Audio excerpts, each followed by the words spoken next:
Oh, I'm very good. I'm very good. Yeah. Cool. There's several more coming in. All right. Yeah, it's great to see you, James. I haven't seen you. Gosh, it's been uh, 11 months now. Yeah, man. It's been too long. I didn't think I would miss it this much, but I'm actually really missing being back somewhere cold and with the family and Christmas.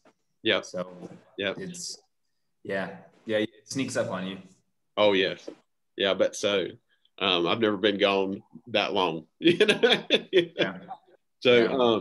so James, if you want to go ahead and get started, usually students like to hear about how you how things were, basically where you come from, how you got where you're at now. I think they'd like to hear about your time at UNC Charlotte, the Levine Sure. Scholarship.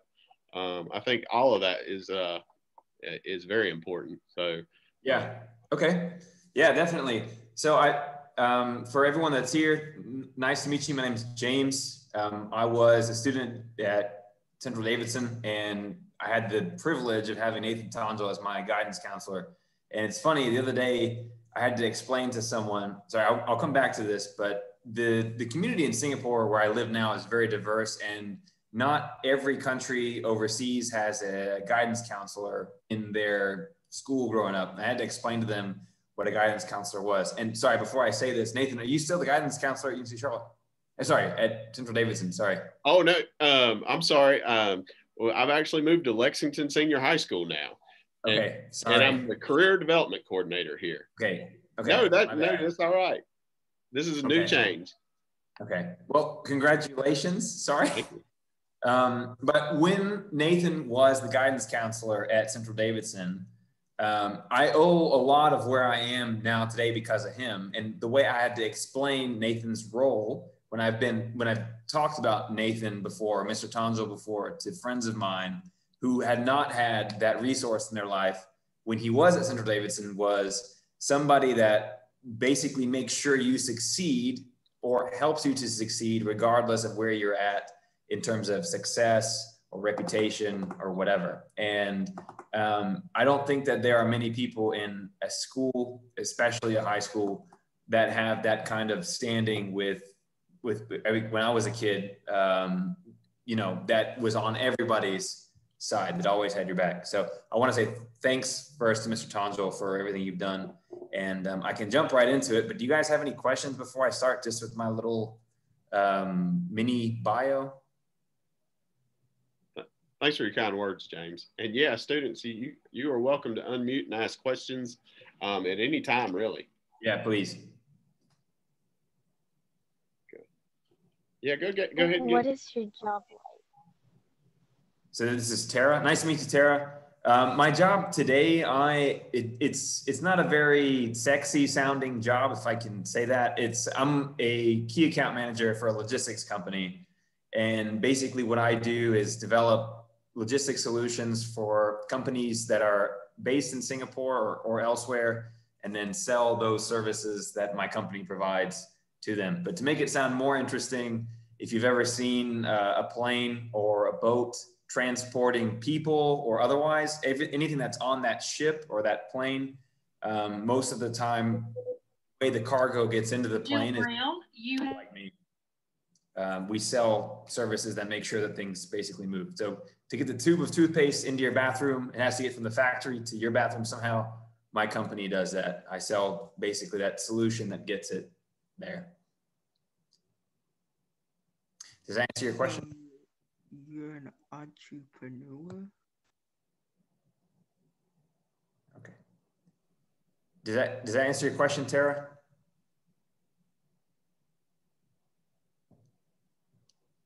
Yes, she's in the chat. She said yes. Okay. All right, great. Oh, sorry. So I'm not a very good multitasker. I have Zoom calls all the time, and when I have to read the chat and try to talk to people, I'm not very good at it. So I might, if I miss something in the chat, please just feel free to speak up. Oh, I'll keep up with the chat for you. Okay. Okay. So a bit about myself. I'll share my screen now. I've done a very, very, very basic slideshow about basically where I've come from, where I've been, where I am today. And I'm sorry, I actually did try to find, Mr. Tongel, quite a few pictures of me now. And I realized that people here or at my age, I don't know, we don't really post pictures on Facebook very much anymore. So, and I didn't manage my time properly. I don't have a whole lot of pictures of me in Singapore, but I do have some good pictures of Singapore. Oh, okay. Yeah. That's fine. So, all right. So we'll just do this here. Let's go. Okay. So the titles of all these slides are pretty inconsequential, but so again, my name is James. I started out in Indonesia, more or less. I was born in the US, I think Statesville, North Carolina, and my parents moved to Bandung, Indonesia when I was almost 2 years old. And I lived there until I was 15, moved back to North Carolina, Lexington specifically, what we thought was permanently when I was 15. And then I went to high school, Central Davidson, when Nathan was there between 2010 and 2011. And then I moved to 2009, second half, I'm not sure exactly, somewhere around there. And then moved to Charlotte for university or for college, 2011, 2015, moved to Singapore, 2016. So just a few pictures. Where I grew up, Bandung is, I didn't know this at the time growing up. I just thought, for me, Bandung was a very normal place where you grow up becomes like home for you because you're accustomed to it. It's where you're raised. It's what you become used to. And for me, Bandung felt very normal. But when I moved away from Bandung and then back to Asia, people actually often told me that Bandung was a tourist destination for other places in Asia. So I'm in Southeast Asia. Sorry, I didn't think to put a map on here, but think about China, south of China. There's all those little islands down there. That's where Indonesia is. And where the city specifically where I grew up, people picture it in this way. It's these rolling green hills and the mountains. It's cool. There's tea plantations. There's a lot of good food there, but this is not the Bandung I knew. Bandung also looks like this. It's a very, very overcrowded, like compact city with tons of garbage. For example, one day when we were playing soccer, me and in my school with a few other schools, we had a tournament. I played in a massive field with multiple soccer fields all together, probably the size of 5 or 6 football fields in combination. And I remember playing in what was a dry field initially with garbage piles on the corners of these fields. And as it rained, running around in muddy garbage water to play soccer. And that wasn't a regular occurrence, but just to give you an idea of how dirty the city could be. This is not very uncommon for Southeast Asia, especially a place like Indonesia, where the rules are more like guidelines, and it's still a very developing country. But for me, the everyday life was somewhere in the middle. It looked, a very common street in Bandung looks just like this. It's usually a lot more traffic these days than you see in this picture, but it's either rainy or it's dry. It's kind of cold. Often, shops everywhere. I don't know if you can see my pointer on the screen, but there could be like an internet cafe here. I spent a lot of time playing computer games as a kid. There might be a lot of like little they don't have Walmart there. They don't have a 7-Eleven. They just have like little hole in the wall stores where you can buy your bubble gum, or if you're an adult, you buy your cigarettes or whatever. Or if you're an Indonesian kid, they unfortunately start smoking very young, to be honest. But whatever, they have all these hole in the wall stores, and they do have quite a few shopping malls. And today, Bandung has changed a lot. It has gotten a lot more developed than this. You might see bigger buildings, more name brands on a street like this than you do here. This is probably 5 or 6 years ago, this picture. But in general, it was in a sense where I grew up, a big city, but no high-rise buildings, very, very cramped, very, very busy. Any questions so far about Bandung before I go to Lexington? Well, Someone had a question in chat. Yep, we've gotten a couple questions there. One was, it's one student was interested in anime. Okay. Yep. So, and wants to know if there was anime there. Because I guess. Okay.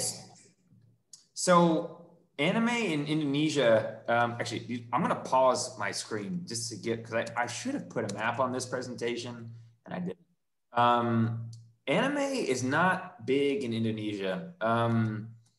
Not that it's not popular in Asia, period, but for Indonesia, they're not really into their artistic style is very still, I think, derivative of the traditional Indonesian art. Indonesians are big artists. They're well-known musicians. They're well-known for painting. They make their own kind of clothing called batik. I'll pull up a picture of that. But as far as imported art, they're not a very high society for that kind of thing. So give me one second. I'm gonna pull up a map of Indonesia, or just Google Maps real quick. Yeah. So cartoon. Sorry, anime is not really cartoons. I know that there's a lot of like really awesome anime that's heavy stuff, but yeah, Indonesia, as far as I know, when I was there, wasn't super popular. So I'll resume sharing my screen. Give me 1 second. Okay, here we go. So can you guys see the map on my screen? Not yet. Okay, let me try this again. Okay, how about now? We're looking at the presentation, the first, the PowerPoint screen. Okay, let me try this one more time. Third tries the charm. Now? There we go. Yep. So another interesting, so Indonesia is here, and I grew up basically where my pointer is, right down here on the island of Java. To give you perspective, the map won't show you, but the size of Java, east to west, is actually about the size of North Carolina, east to west. North Carolina, I think we have 10 million people. Is that right? About 10 million? That sounds right. Okay. I'll have to check. Indonesia as a country, it's the fourth largest country in the world. I think Java has probably about 100 million people. So it's a pretty crammed island. East to west is about the same size as North Carolina. North to south is maybe 1/3 or 1/2. Also on the map, you won't see this, but the width of Indonesia is approximately the width of the contiguous United States. And, sorry, another fun fact, if you had a globe, a spherical globe, and you put a pencil through North Carolina and it came out the other side of the earth, it would come out somewhere, I think about here in the Indian Ocean. So where I grew up was almost literally on land as far away as you can get from where I was born until I was 15 anyways. So this is Indonesia. China's up here. You got Australia down here, but yeah, it looks remote, but there is, most of the world's population is basically in this I don't know what you call this, but yeah, this area here between India, China, and Indonesia. Hey, I just checked, and we have 10.49 million people in North Carolina. And did you say there's 100 million on that island? Yeah, on Java, I'm quite sure it's 100 million. So Indonesia population, I think, is 256 million. I think Java is 100 million. And okay, this is a politically incorrect statement. As a white American, Indonesians often look very similar to me. I don't know how to pick out Indonesian ethnic groups very differently very well, but they have over 700 different ethnic groups there. For them, as different as ethnic groups in the US would be. You can, as an American, you can see white people, you can see African Americans, you can see Latinos or Hispanics, and you can see people who are Native American, etc.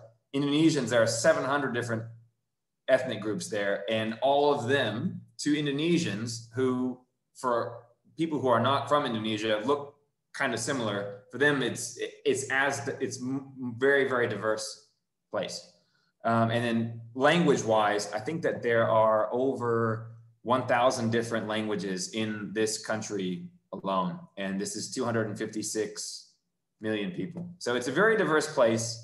Also religiously, it's a Muslim country. It's the world's largest Muslim country, but you do have Buddhists, you have Christians, you have Hindus, you have quite a few different religious groups there. But for the most part, the culture was very, very Muslim. And it's hard to explain what Muslim culture is if you've not experienced it. But in general, it's maybe like it's very conservative in terms of social relationships, and at the same time, very respect and shame-based culture. Shame's not always a bad thing in Asia. There are positive aspects to shame. So sorry, I hope this isn't too deep, Mr. Chanjo. No, I think they're finding it interesting because one comment, well, two comments. One student said sounds like a lot like New York, and then another said that that's a lot of languages. You know, so it's giving them a good perspective, I think. Yeah. So New York is super diverse, and I've been once, but DC I've been quite a few times. It's also very, very diverse. So yeah, if you take a place like DC or New York, it's very, very common when you walk down the street, you see a bunch of people, regardless of how you look, that they look differently from you, or they speak their first language could very well be different from yours. Indonesia is very much like that. Culturally, though, despite the different religions that you have there, the culture is fairly uniform across the country, in the sense that it's quite a Muslim country. I mentioned earlier batik clothing. Indonesia is quite famous for this. I don't think you see this very much in the US, but it's basically a style of clothing in which they use wax to imprint designs on top of cloth. There are sarongs, however you want to say it, that are made in Indonesia that are sold overseas quite frequently. The airline from Singapore, where I live, they use a batik design. It's pretty famous. Batik is a symbol of Indonesia, and this is, I guess, their main artistic claim that's exportable.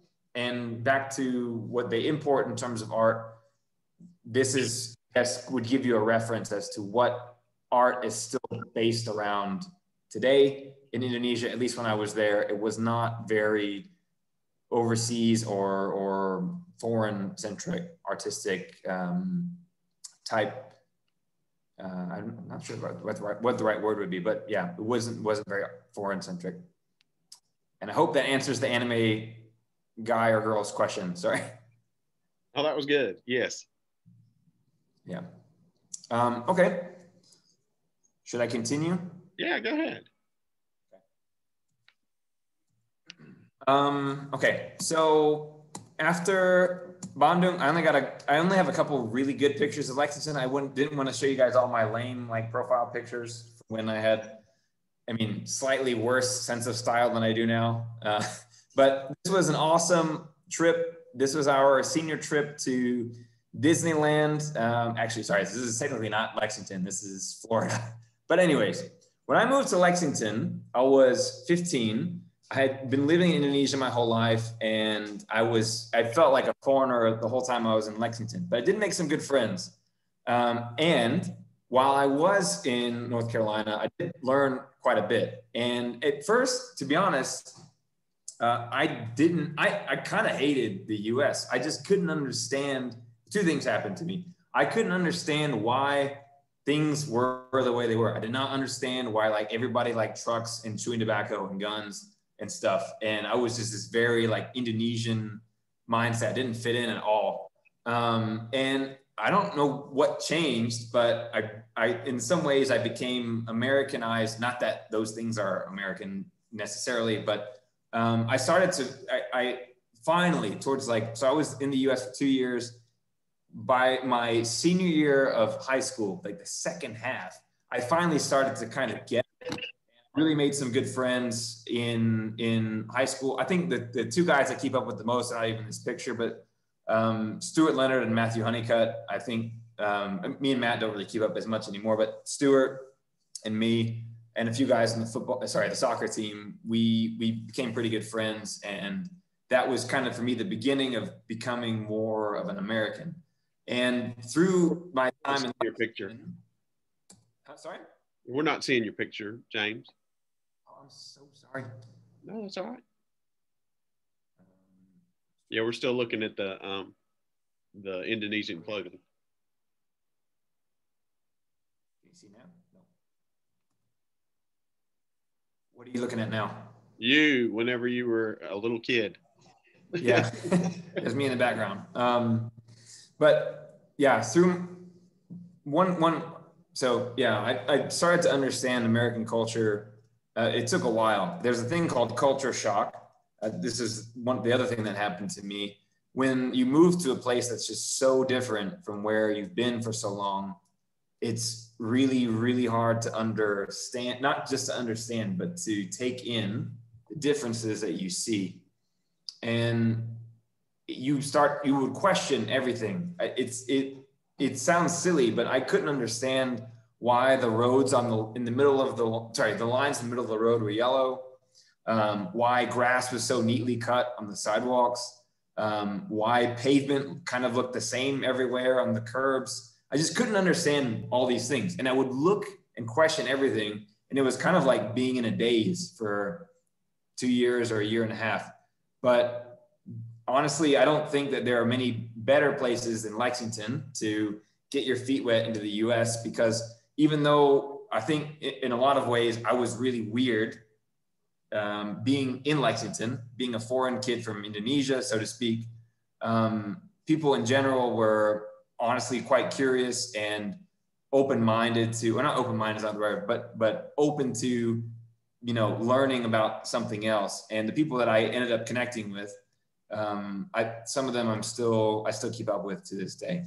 So I graduated in 2011, and thanks to Mr. Tonjol, he nominated me for a scholarship program at UNC Charlotte. And the scholarship program he nominated me for, I think me and my mom had never heard of, but sorry, this is a bit of a tangent. When I was a freshman in Indonesia, I was a bit of a troublemaker.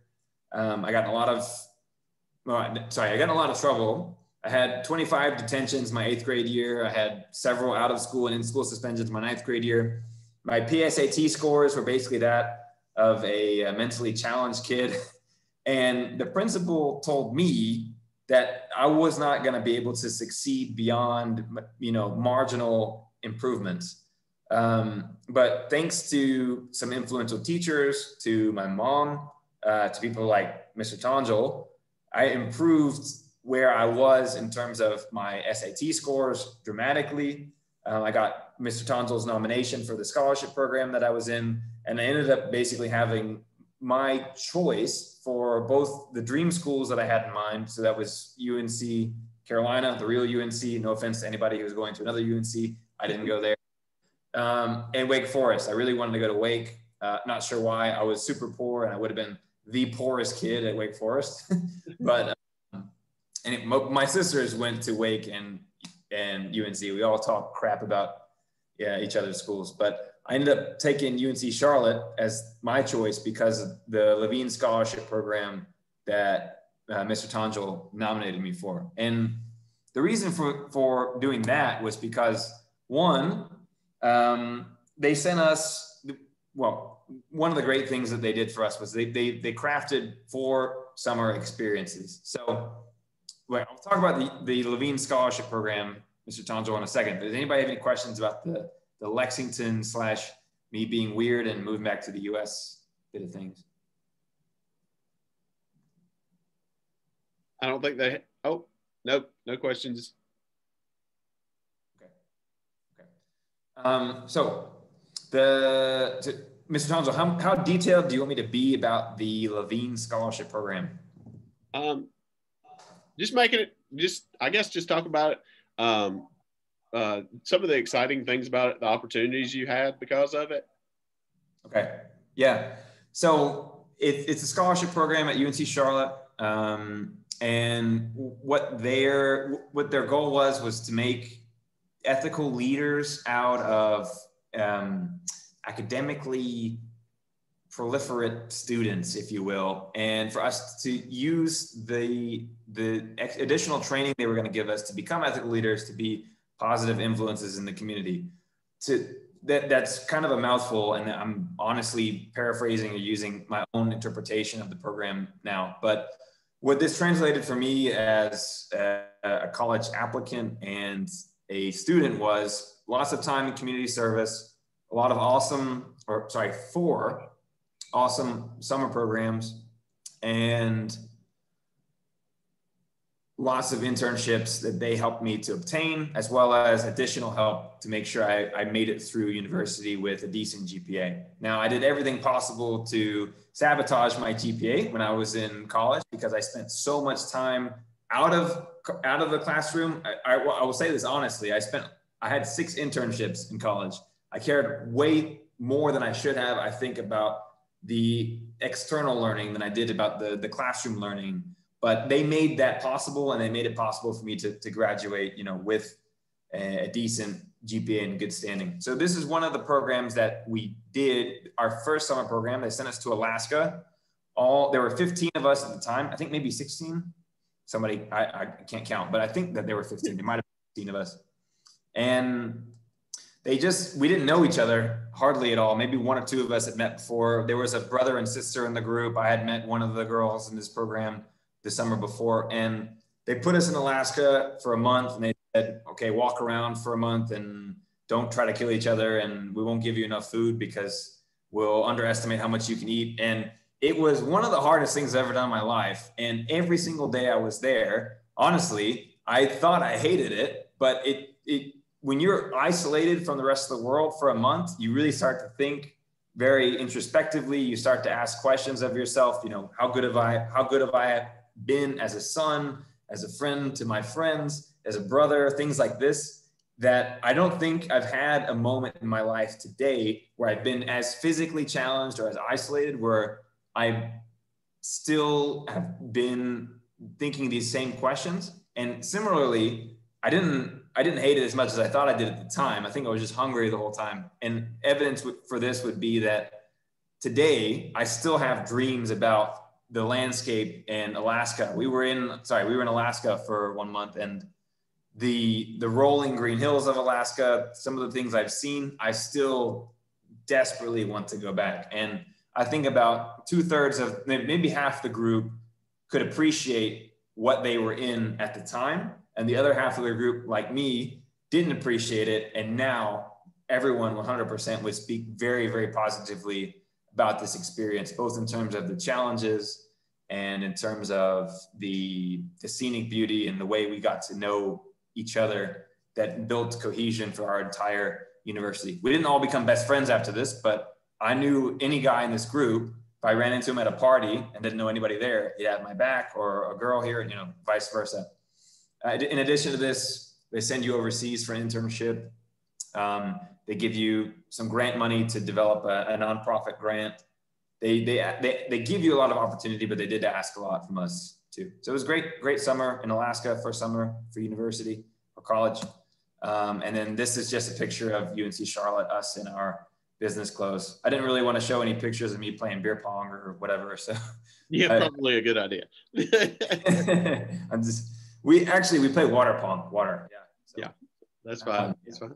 So talk a little bit about the internship opportunities you had in college, and how that sort of shaped, how do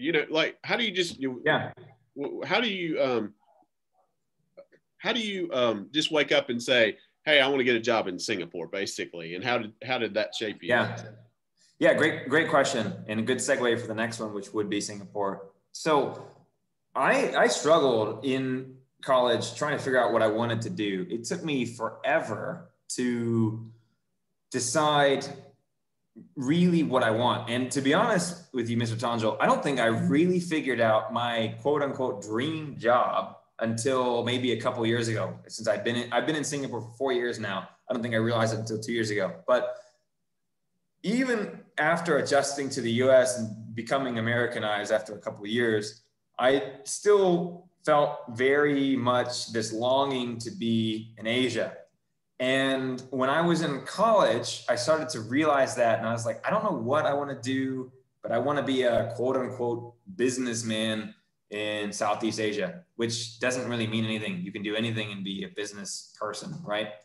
But I knew that through the Levine scholarship program and through UNC Charlotte, I had a good shot at that, because universities like UNC Charlotte have great networks. They're connected to people in the business community, both in the city in which they live, and oftentimes they have universities overseas. And if you want to do overseas study or you want to do overseas internships, a university like this can help you.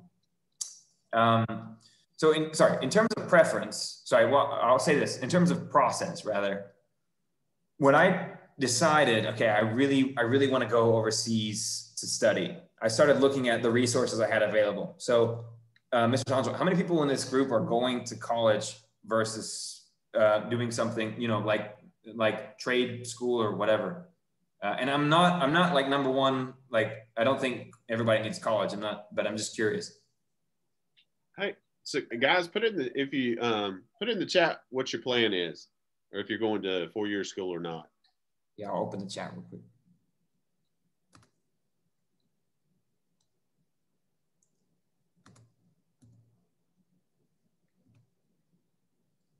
College, not sure. We probably have a lot of not sures. Yeah, I mean, that's where I was. Yeah. Yeah. We got DCCC is a good school. Yeah.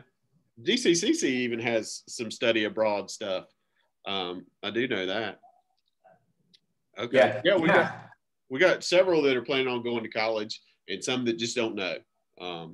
So that's great. Yeah. So I know you listen to Mr. Tonjol. He's much more cued in than I am, but I don't think everybody needs college.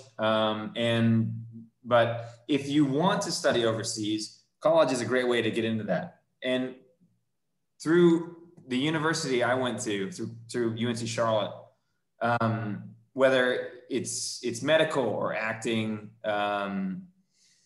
or I saw on here art, I was really more in the I'm not sure category. Most of my friends knew they wanted to be an accountant, or they wanted to be a doctor or something. I didn't really know. I just knew I kind of wanted to be overseas, and I wanted to do quote unquote business. I like to sell things, whatever. And what I started to do during my time in college, after a couple of years of being there, was to talk to people I respected openly and honestly and say, I want to be in Southeast Asia in some capacity. And I would do this. I would wait tables just to have some extra cash. I would do this to people at the country club in Ballantyne and Charlotte when I was waiting tables. I would do this with managers I had that were my employers. I would do this with professors who were genuinely interested in me. I would do this with the, I don't know what they're called in college, but guidance counselor type people. And in the end, what happened to me was my second or third last month of college of my senior year, I had a German guy come in my classroom and talk to me about Kühnenagel. And he had this fantastic German accent, and he was talking about logistics for toothpaste and stuff. And that's where I got the toothpaste analogy from, by the way. He was a really smart guy. And I knew through his company, I'd done some research in his company, that maybe joining them, I could one day be overseas. It was a really long shot. I took it, and I ended up getting a job in Singapore just by continuing to do the same thing I did in university, which was to be humble and say, look, I don't really know exactly what I want to do. I just kind of know I want to be there. And here are a few things I might be good at. What do I do? Or what do you think? And I think what I owe to people like Mr. Tonjol, some mentors I had in work, are people who are much smarter than you, who've been around the block, who've maybe been where you want to be. If you are honest with them about your shortcomings, but also what you want, and also you can speak up for yourself and say, I can do this better than some people, I think, then oftentimes they will find a way for you. And for me, I haven't made it, but anytime somebody reaches out to me today and says, I want a job with your company, or I want to come to Singapore or whatever, I don't care how well I know them. I'm always happy to help. And there are some not nice people who just don't give anyone the time of day. And I get busy too. But I think in general, everyone's been where I was then and are willing to help out. You just have to speak up. Does that answer your question, Mr. Tongel? Sorry. Yeah, I think so. Does anybody have any questions so far?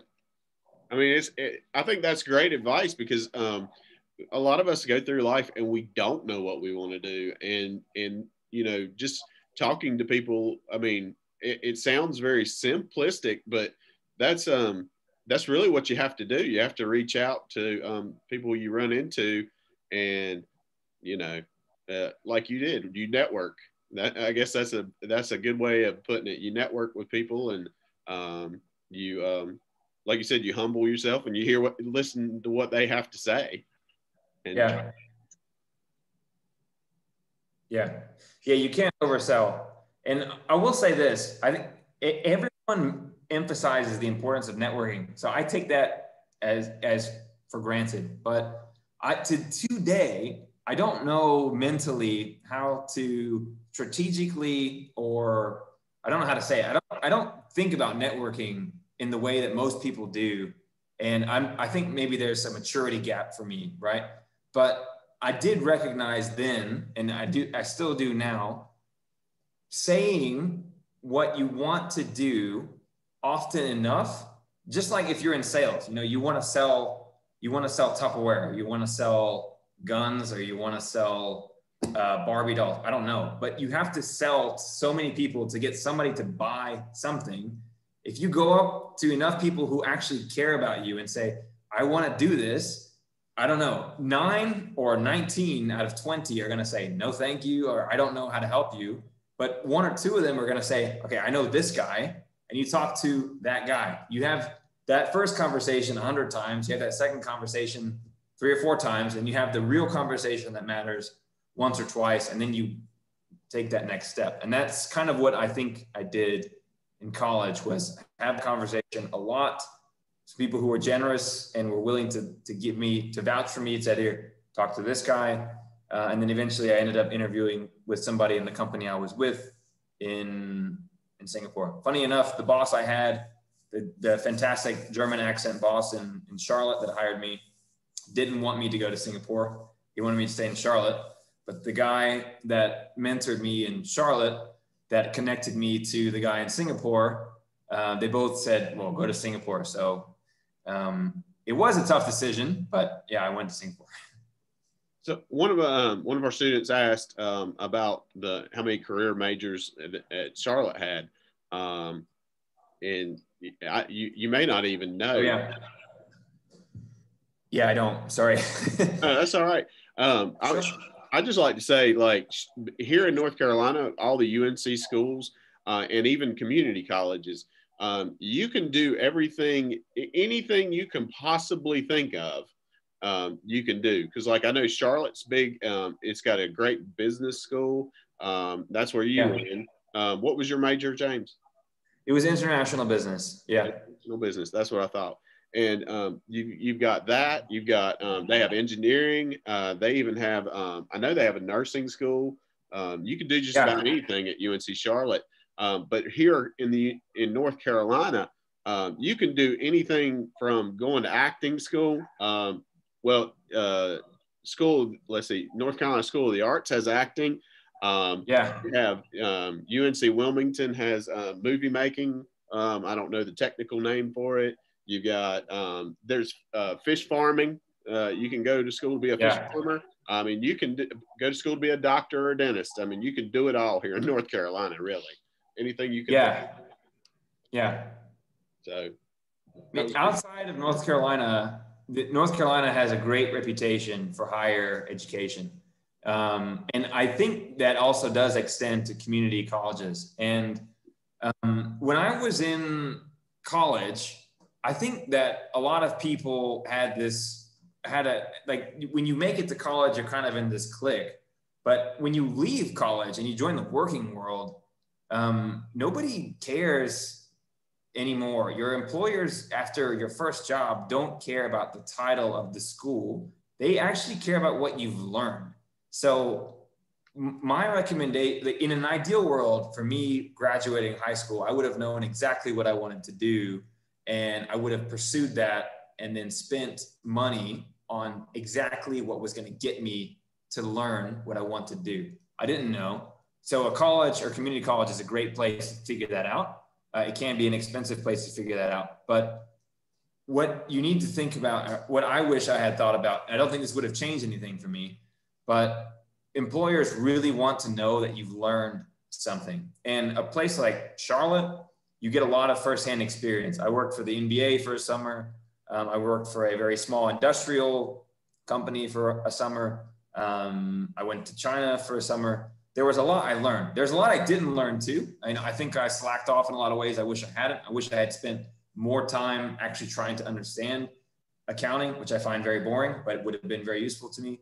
But employers really care about what it is you know. And that they don't, I think most of them don't care where you learn it from. And what matters most is the material and how well you know it. Not necessarily can you take a test well, but do you actually know for business, do you actually know what amortization means? Can you answer a question in a business scenario where you have to decide a price at this month versus a price at this month? Or if you're in art, sorry, I'm not very artistically gifted. Do you know when you would use acrylic versus a water-based paint? For what type of canvas would you use, or something like that? You know, those are very poor examples, as all examples are, but something I learned anyways. Yeah. What? Well, you told us you took a job in Singapore. Yeah. And is there anything you'd like to say about that? Yeah. So just real quick on Singapore. So I knew that I didn't want to go back to Indonesia for some reason, even though that's like where I grew up. I just kind of pictured it this way. And I hated Singapore growing up because it was a very strict country. They have fines for literally everything. This is a T-shirt design that you can buy in Singapore. It's called "What a Fine City" because they're very, very draconian when you compare them to a place like the U.S. Outside of this, there's all kinds of other fines you can get. You can't chew gum. You can't. Well, there's a lot of things you can't do in Singapore, but at the same time, it's extremely, extremely modern. I would say much more modern than most places in the U.S. And it's very clean. It's very safe. There are things I really don't like, things that I miss about living here. But it's a beautiful country. This is not my picture. These are pictures from the internet. But it's a great place to live. And I just knew after having lived in the US for a while, something just changed in my mind. I was like, I think I kind of want to be in Singapore. And it's extremely diverse. Last weekend when I was hanging out with my friends, I was with a guy from the UK, a girl from Colombia, a girl from Mongolia, a lady from Tunisia, a guy from Ireland. Like you meet all kinds of different people. And I feel that this place is more diverse than anywhere I've ever lived. And I don't necessarily believe in diversity for diversity's sake, but people actually think differently and speak differently and have different perspectives on things. And I love that multiple variety of flavor in terms of life story that you get on a daily basis here. Here's another nice view of downtown or the bay at night. But I moved here in 2016. I've been with the same company since 2016. I was in sales and I moved to key accounts, but I do more or less the same thing since I've been here. And I didn't realize till I was here. I think the industry I'm in is not the industry I want to die in, but I will say that the journey that got me from Indonesia back to Singapore, it's where I am. I'm very happy to be where I am. And I love the bosses I work for. I love the company I work for. It's a really, really great logistics company. It's a great company, period. And I love the place that I live. There's not a whole lot more I could ask for. And I know that if I really got my dream job, I probably would have to sacrifice some of the things that I have today. But I think a huge part of what gets you to where you want to be, whether that's fish harvesting, or that's art, or for somebody like me living in Southeast Asia, I strongly believe that it is communicating to people regularly what it is you want to do with humility, and hoping that doing that enough will get you the opportunities to take steps in that direction. I think that's why I'm here. So that's my story, I guess, Mr. Johnson. I think Tara has a question. You want to ask that question, Tara? Oh, Tara wants to know how many places you've been to. And do you still travel, or do you just work in Singapore now? No, I just work in Singapore. I do, in the past, before COVID, I was going to Indonesia on occasion for business trips. Indonesia and Singapore border each other. And I was supposed to go to Malaysia. We also border Malaysia once or twice. But Singapore is a very great place to travel. I'll pull up the map again. 1 second. So it's very accessible. Can you see the map? Yep. From Singapore, it's super easy to fly to Vietnam, to Thailand, Cambodia, Indonesia. Literally, this is all Indonesia. This is all Malaysia. I've been to Korea. I've been to Nepal. Not a big fan of Nepal. My little sister loves it. She also went to Central Davidson. Been to Taiwan. So it's easy to travel. I've been to quite a few places. when I counted once, I've lived more than a month in more than 18 places my whole life. I think it's probably 20 or maybe 23 now, if you count houses, not just countries. But yeah, I've traveled quite a bit.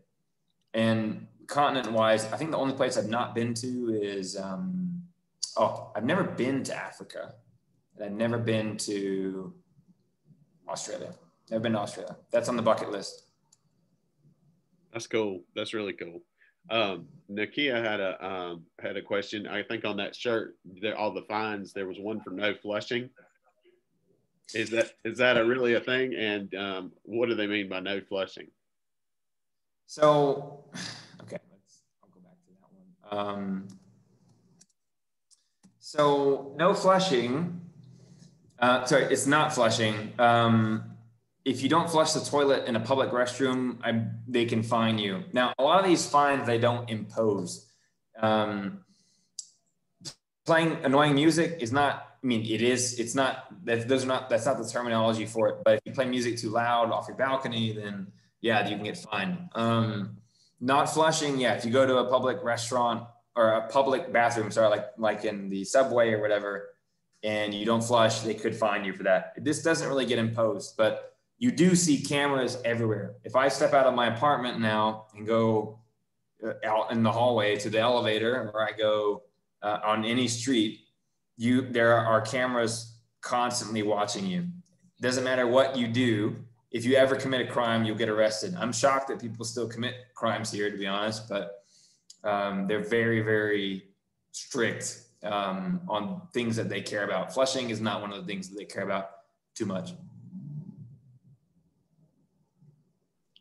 That was a good question. Hey, in Singapore, what language do they speak? Oh, great question. Thankfully for me, as a first language English speaker, everybody here speaks English. And the three main ethnic groups here are Chinese, Indians, and Malaysians. Malaysians kind of look like Indonesians, but maybe a little bit more Chinese. So everybody speaks English. And then everybody that speaks English, whether you're Chinese, Malay, or Indian background, you either speak Chinese or Cantonese, or Mandarin and Cantonese, two different kinds of Chinese. You speak Tamil, which is a kind of Indian dialect. It's not a proper explanation, but and then you speak Malay. And Indonesian, Bahasa Indonesia or Indonesian language is very similar to Malay, but nobody cares here if you're a white guy and you speak Chinese, or if you're from France and you can speak Malaysian, or if you're from Ecuador and you can speak Tamil, because they don't need it. Like, their English, everybody's English here is perfect. I had no idea. I really figured it was something else, but that's cool. Yeah. Oh, you'd be surprised. So even where I grew up, when I was a kid in Indonesia, all the Indonesian kids know how to say like dirty words in Indonesian, and they would say like, "Hi, yo, mister, my name is," you know, they would know basic, like, incorrect phrases. But when I went back in 2017 to visit my home, quote unquote, hometown, everybody's English was basically as good as the Indonesian I could offer. So the world now is the level of English has gotten much higher. If you can speak a native language in a place like Indonesia, it helps a lot, or China. I'm sure in most African countries, you know, if you can speak French or a local dialect, it helps. Obviously Latin America or South America, same. But for Southeast Asia, for the most part, if you don't speak anything besides English, you probably won't die. I mean, you could get food, or you could find a restroom or a hotel, you know. It's not that bad. Very good. Do you speak another language? Yeah, I can speak Indonesian. My French is not the best, but I can speak some French. And then through a relationship here or there, I can speak a tiny bit of Spanish, so, or Italian, but very, very like limited, you know. A lot of our kids are learning Spanish. One of them had a question. Is Spanish useful there at all? Spanish is not useful here, but if you have the choice between Spanish and French, take Spanish. French is technically the world's fastest growing language, but if you're not going to Africa, don't learn French. I wish that I had taken Spanish when I was in high school, or Chinese. Chinese would have been helpful at this point. I mean, obviously with China and everything, but yeah, take Spanish. Spanish is a good bet.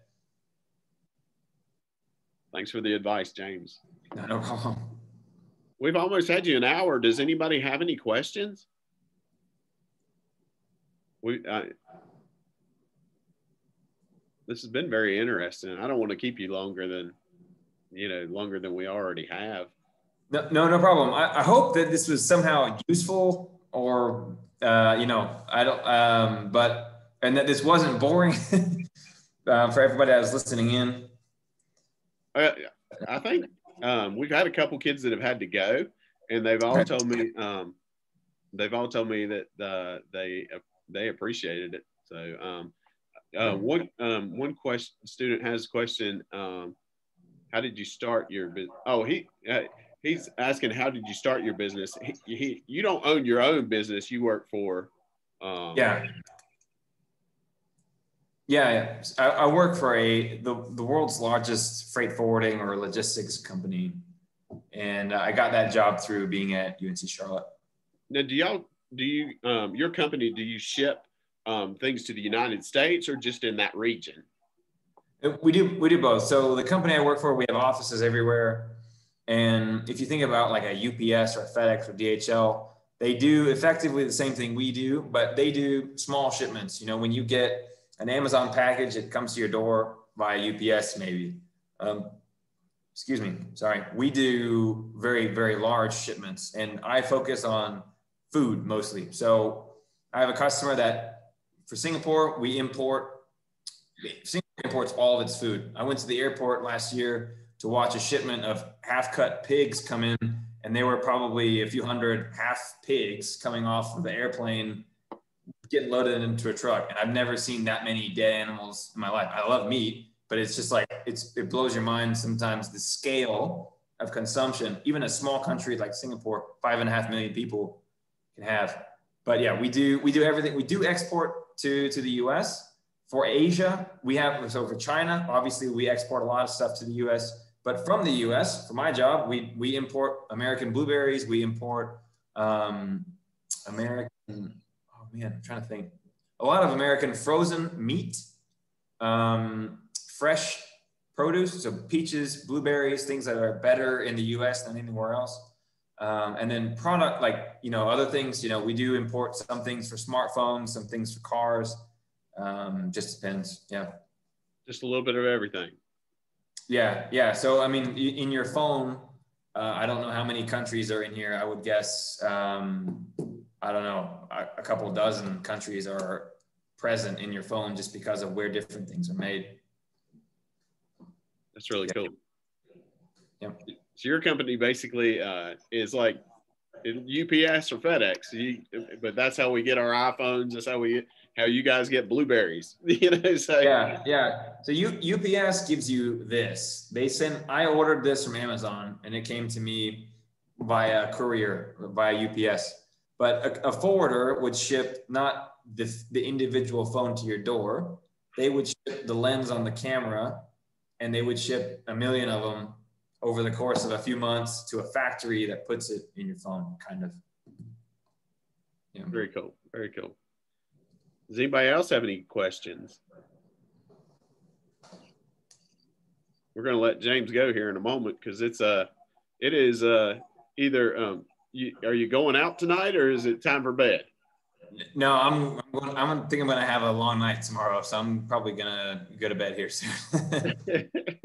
And now I do have a question, so it is, it's almost 10, what is it? Almost 10 o'clock in Singapore right now?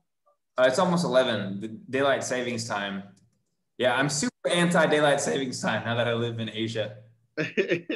So it's dark where you're at right now, huh? Yeah. It gets dark here same time every day. We're on the equator. So about 7:15, 7:30, it's dark.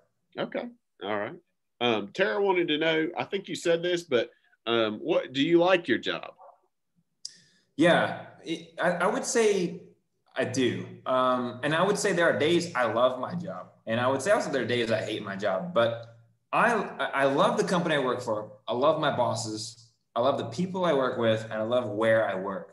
And I also love what I do. I sell things every day. And it's awesome dealing with people you don't know, trying to get them to buy something from you. If it's a product you believe in, I mean, there's not, for somebody like me, there's not much better than that. I love promoting things. But do I love logistics? I've come to realize logistics is not for me unless if it's something I find interesting, which is why I'm glad I'm in perishables. I do find half-cut pigs and dairy and fresh blueberries very interesting because if I import it, I can put that product in my mouth. I can try that company, but ultimately I do want to go into a different industry. So I won't be in logistics forever. So I do love my job, but it's not a job that I think I will do for more than, 3 or 5 more years, probably. Very good. Very good. Anybody else? We can let James go to bed here in a moment. So it's PM for where he is? Yep. Yes. So it's almost 11 o'clock PM there. Yep. It's 10 o'clock AM for us. Yep. It's a beautiful day here in North Carolina too. and you're starting your Friday. So you guys have the whole weekend ahead. Yep. Yeah. All right. Well, James, yes. Mel must have missed that part of the conversation. Yes, James is in Asia right now. He is in Singapore, which is, if you missed, it is almost exactly halfway around the Earth from us. So, how long does it take you to fly to Singapore? About 24 hours in the air from Charlotte to Singapore. Yeah, maybe 22. Yeah, it's a long ride.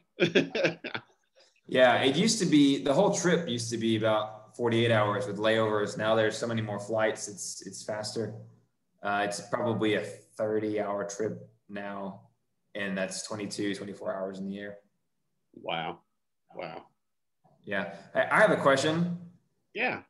Is Piggott a last name or what? What is Piggott? Oh, that's our CTE director. Okay, sorry. Yeah, that's her last name. Okay, all right. Very interesting last name. Yeah. Well, my last name I Dicus. I can't really make fun of last names, to be fair. It looks like Dicus, I think, but yeah. Yeah. Yeah, we have a lot of diverse last names here in Lexington. Yeah, because like Tonjal's a weird last name too. So yeah. All right. Anybody else? Okay. Well, James, I really appreciate you talking to us today about your journey to Singapore and your job there, and how you've, how you got where you're at. It's been interesting. No problem. And sincerely, if anybody in at Lexington wants either has questions about UNC Charlotte or what's a recommendation for UNC Charlotte, or is ever interested in logistics industry, Mr. Tonjo, please feel free to connect them to me. Very, very happy to help. Because again, I was very recently there just asking people for a resource for where I wanted to be. So I'm always happy to help in that way if somebody's interested. Great. Thank you for that offer. No problem. I hope you can get home soon. We'll go fishing or go hunting or something. Yeah. I almost put the hunting picture in there. I was like, I don't want to put Mr. Tonzel's hospitality out there, but yeah, definitely. Yeah. All right. Well, I don't think any of the students have any more questions, and they're still on here. I think some of them had to go to remediation and stuff, but I think they've, if they're still on here, they must have found it interesting. So we appreciate your time, sir. All right. Thank you. You guys have a good day. Thanks. Take care, James. See ya. Bye. Have a good day. See you soon.